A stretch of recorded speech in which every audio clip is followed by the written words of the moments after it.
Hello everyone, welcome back to our channel How To Tutorials. In today's video, we're going to see how you can clear cache in Moon app. Well, it is a very easy and simple process, so let's dive right into it. So the first thing that you'll have to do is simply just open your settings application on your iPhone. And after doing that, now what you're going to do is tap on General.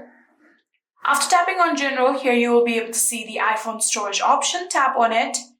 And after doing that, here you can scroll down and here you can see all of the applications that is currently on your phone, and you'll have to now manually search for MoonPay app. Here you can tap on Show All and now manually search for MoonPay. Here you can see MoonPay application right here. Tap on it and then all you have to do is tap on Offload app. And then again tap on Offload app.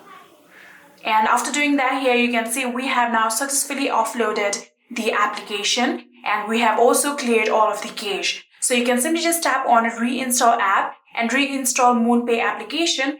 So now you can use this application after all of your data has been cleared cache.